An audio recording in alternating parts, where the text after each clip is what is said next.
पूर्व प्रधानमंत्री राजीव गांधी की पुण्यतिथि पर श्रद्धांजलि कार्यक्रम आयोजित किया गया। शहर कांग्रेस कमेटी ने राजीव गांधी की प्रतिमा पर पुष्पांजलि अर्पित की। कार्यक्रम में बड़ी संख्या में कांग्रेसी कार्यकर्ता शामिल हुए।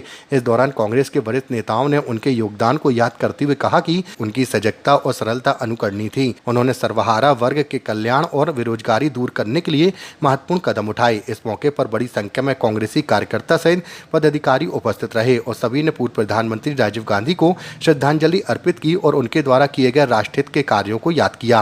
इसके महान सपूत और पूर्व प्रधानमंत्री श्री राजीव गांधी जी की आज पुण्यतिथि पर परंपरा अनुसार प्रतिवर्ष शहर जिला कांग्रेस कमेटी के तत्वाधान में यहाँ पर श्रद्धांजलि संगोष्ठी और पुष्पांजलि होती है। और आज हम याद करते हैं जब उनके कार्यकाल को, चाहे वो पंचायती राज यहाँ पर दिया गया हो, चाहे संचार व्यवस्था, क्योंकि कंप्यूटर युग का जो युग था वो राजीव गांधी जी के ही समय की देन थी। और शायद वो ये समझ चुके थे कि अगर हम समय के साथ नहीं दौड़ेंगे तो फिर देश बहुत पीछे रह जाएगा।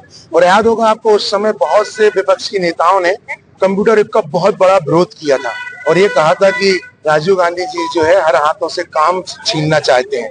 जबकि आज देखें कि अगर आज की पढ़ी लिखी जनरेशन में, नई पीढ़ी में जो काम है और वो उसी कंप्यूटर युग की और संचार क्रांति की देन है, जिसके कारण आज भारत के बहुत से युवा बच्चे हमारे विदेशों में अपनी सेवाएं दे रहे हैं और विदेशों के को अगर वो सेवाएं ना दे तो उनकी भी व्यवस्था अस्त व्यस्त हो सकती है। ये मुझे गर्व की बात है अपने नेता पर। वर्तमान परिस्थितियों में ये जरूर कहना चाहूंगा कि जिससे ये देश चल रहा है, हमारी जो शक्तियां हैं, कहीं सेना का अपमान किया जा रहा है किसी नेता के द्वारा, और उसके बाद अगर हाई कोर्ट, सुप्रीम कोर्ट जैसे कोई संज्ञान लिया जाता है, उसके बाद सरकार मौन बैठी है, इसका मतलब ये है कि अब ये सरकार जो है प्रजातांत्रिक नहीं है, बल्कि ये हठधर्मिता की मनमानी और हिटलरशाही जैसा लोग कहते आए हैं, वो सरकार चल रही है। कभी हिटलरशाही सरकार को तो हम लोगों ने नहीं देखा है, पर वर्तमान में हम उस विचारधारा को महसूस कर सकते हैं।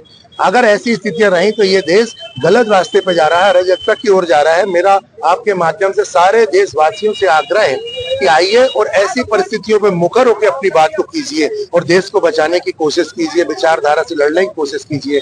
जय हिंद। मैं राजीव जी के चरणों में नमन प्रणाम।